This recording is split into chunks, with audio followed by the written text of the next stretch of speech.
అరుణాచలము చూద్దాము, మన జీవితం ధన్యం చేసుకుందాం. చూడండి, నైట్లో తీసిన వీడియో ఇది. లోపలి యొక్క భాగము. మాడవీధుల్లో భక్తులు చాలా సంచరిస్తూ శివనామాన్ని ఓం నమ శివాయ అంటూ శివభక్తిలో లీనమై కోనేటిలో చల్లటి స్నానం చేస్తూ సేద తీరుతూ ఆ ఆనందమైన ఆ క్షేత్రంలో ఎంతో రమణీయంగా ఉన్నారు. ఈ క్షేత్రం శివక్షేత్రం.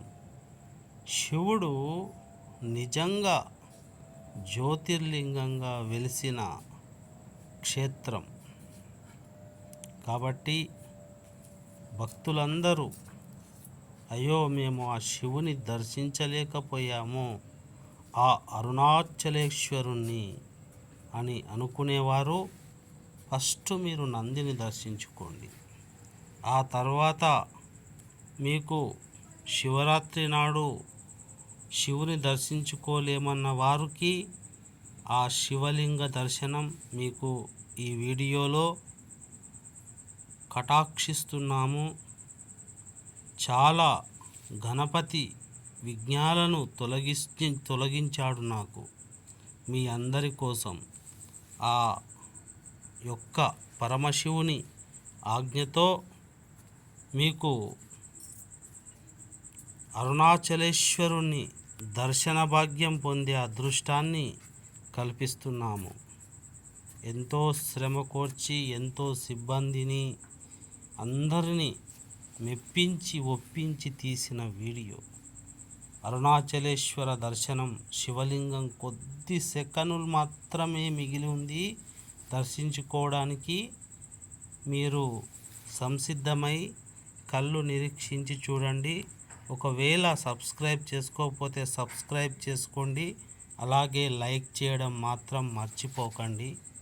ఇది చాలా కష్టపడి అరుణాచలేశ్వరుణ్ణి మీకోసం మీ అందరి కోసం తీసిన వీడియో కాబట్టి ఒక యూట్యూబర్గా మీకోసం శివరాత్రి నాడు ఎంతో శ్రమ కోర్చి లైన్లో ఉదయం నుంచి సాయంత్రం వరకు నిలబడి ఇదిగో నందీశ్వరుడు మరి బిల్వపత్రాలతో అర్చించారు. ఆ శివలింగాన్ని దర్శనం చేసుకోండి, జన్మ పునీతం కండి. ఓం నమ శివాయ. శివ దర్శనం ఇవ్వండి. శివలింగేశ్వర అదిగో దర్శనమిచ్చాడు. చాలు, ఇక మీ జన్మధన్యం. ఇంతటి అదృష్టం కూర్చున్న చోట శివ దర్శనం కలిగింది కాబట్టి మీరు మీ వంతు కర్తవ్యంగా ఈ వీడియోకు ఒక లైక్ చేసి సబ్స్క్రైబ్ చేసుకుంటే శివుని అనుగ్రహంతో మీ కోరుకున్న కోరికలు తీరుతాయని నేను చెప్పగలను. ఎందుకంటే శివుడు శివోహం. శివుని లేనిది ఏదీ జరగదు.